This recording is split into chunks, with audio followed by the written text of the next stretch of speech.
Okay na yun, nagbablog ako eh. 11, ano, 150. Kaya nga. Anong tawag dito? Anong oras pa daw?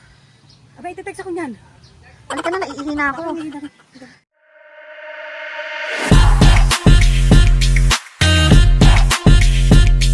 Hi guys! Welcome back to my vlog.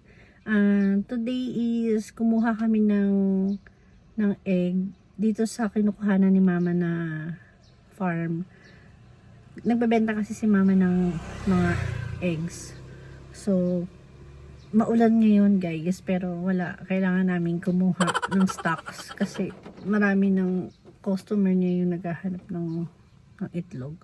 Ang maganda kasi guys, ang itlog dito is para siyang pag naluto, para siyang penoy. Pwede na! Lalo pag nagtatagal na siya. Di ba yung iba, habang tumatagal parang nasisira na ang itlog, nabubulok, ganyan. Dito hindi, habang tumatagal para siyang penoy, yung texture niya. Kulay orange yung pinakayok niya. Oh my God! Wow! So, kaya hindi kami nag-iiba ng supplier. Ngayon, nag-aantay ako. Andito ako sa sasakyan. Sobrang ulan ngayon guys. Papakita ko sa inyo. So, ayan. Sobrang ulan guys. Ayan si mama. Ayan. Ayan siya. Ayan.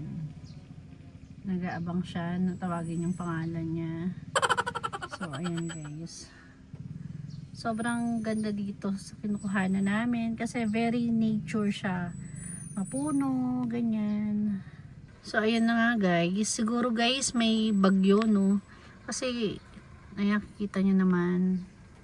Buti, huminto yung ulan, pero kahit papaano, meron pa rin. So, sa mga nagdadrive dyan, sa mga nabiyahe, ingat-ingat lang po sa pagdadrive. Wag po tayo magmamadali hanggat maaari is yung, ano lang, yung slow down lang tayo.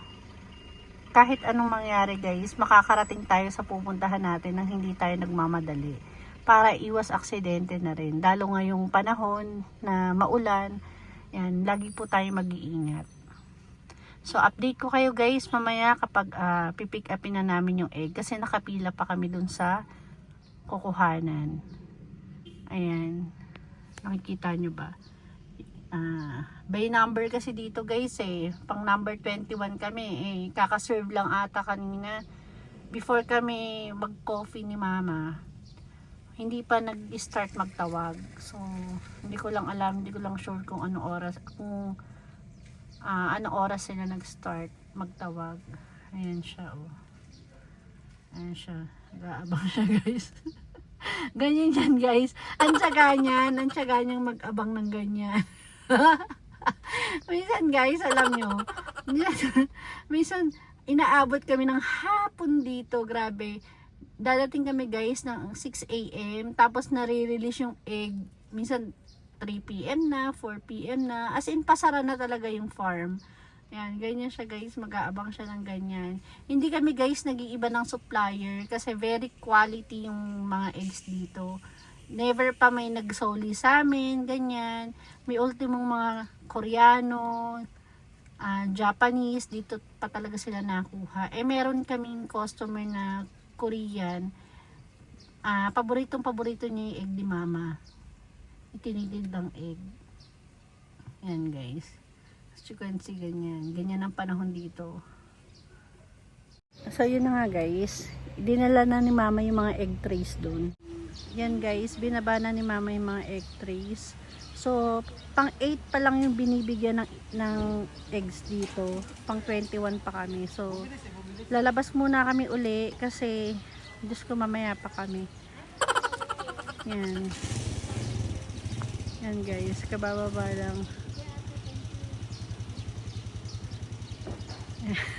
Sinisilip-silip niya guys yung size ng itlog. Yan. Yan guys, ayan o guys, kita niyo ba guys, umuulan. Yan. Sobrang ulan dito guys. Ito yung ano. So, lalabas muna kami guys kasi naiihi na ako. Wala kang iihian dito. Saan ka iihi dyan? Minsan umiihi kami dito pag ano, sa mga puno-puno. Yan. Oh, Okay na yung 50. okay na yun.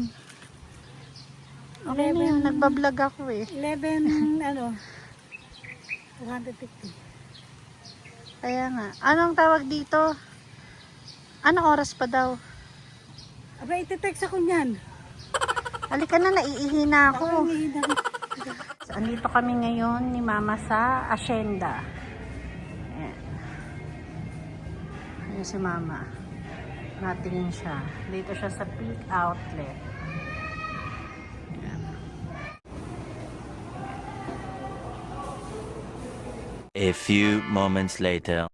So, ayun na nga guys. Nakapag-lunch na kami. So, maya-maya is pupunta na kami ulit dun sa farm. Andito pa rin kami sa Hacienda.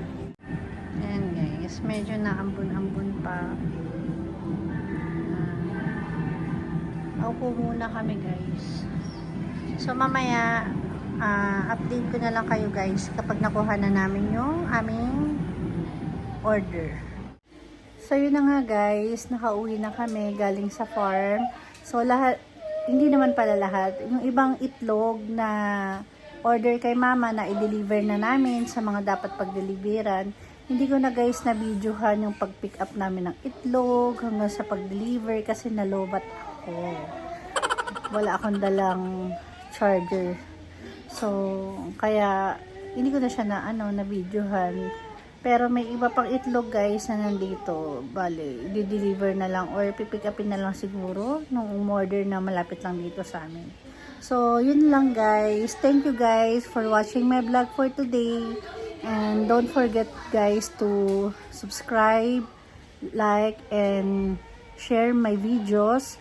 And don't forget to click the notification bell para lagi kang updated sa mga bagong videos ko. So, bye-bye guys. I'll see you in the next one.